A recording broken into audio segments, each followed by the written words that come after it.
Over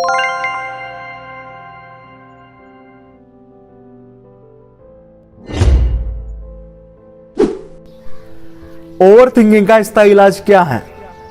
इससे पहले तो आपको यह समझना होगा कि आपके साथ में ओवर थिंकिंग की प्रॉब्लम है या नहीं है। ओवर थिंकिंग का इसका इलाज जानने से पहले हम नॉर्मल थिंकिंग और ओवर थिंकिंग के बीच के फर्क को समझते हैं।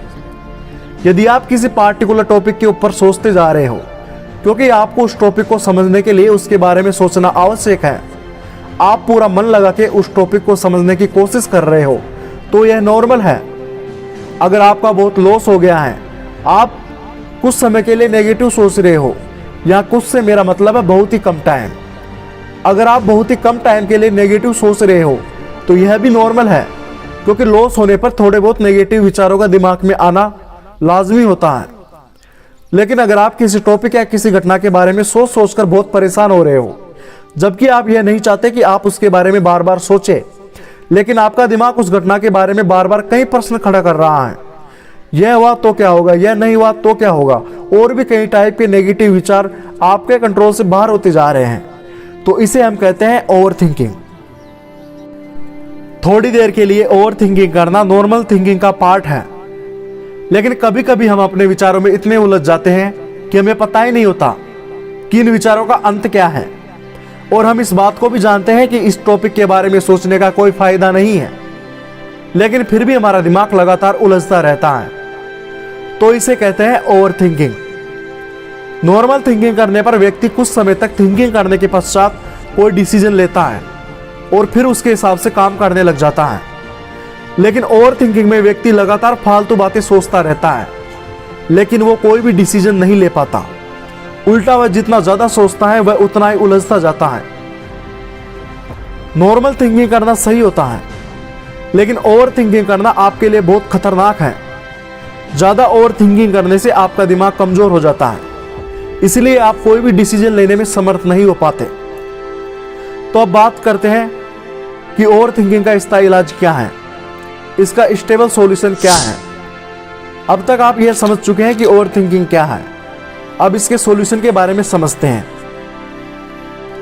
ओवर थिंकिंग को रोकने के लिए नो रिप्लाई टेक्निक का यूज करें। अब मैं आपको बताता हूं कि नो रिप्लाई टेक्निक क्या होती है। देखो, जब भी हम ओवर थिंक करते हैं तो हमारे दिमाग में बहुत सारे प्रश्न उठते हैं।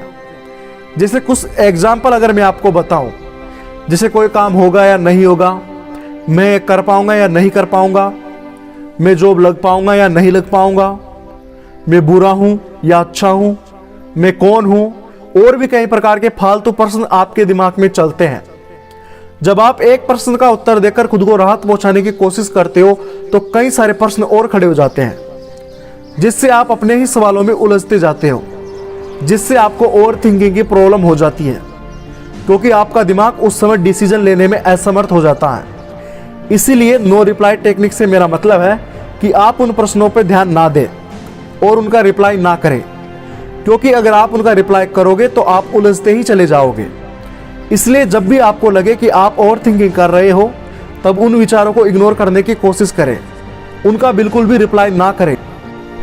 अगर आप रिप्लाई नहीं करोगे तो थोड़े समय के बाद में आप खुद ही शांत हो जाओगे। शुरुआत में यह टेक्निक आपको बेअसर लगेगी, आपको लगेगा कि यह टेक्निक बकवास है, लेकिन धीरे धीरे आप इस टेक्निक का प्रयास करते हुए इसमें माहिर बन जाओगे और ओवर थिंकिंग को रोकने में समर्थ हो पाओगे।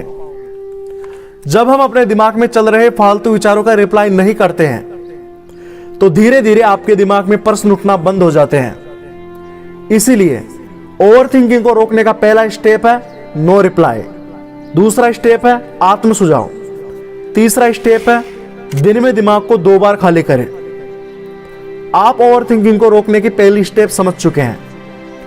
आप ओवर थिंकिंग को रोकने की दूसरी व तीसरी स्टेप की वीडियो नीचे डिस्क्रिप्शन में जाके देख सकते हैं। मैंने दोनों स्टेपों की लिंक डिस्क्रिप्शन में दी हुई है। तो मिलते हैं नेक्स्ट वीडियो में एक और बुलंद आवाज के साथ में। LCM golden future.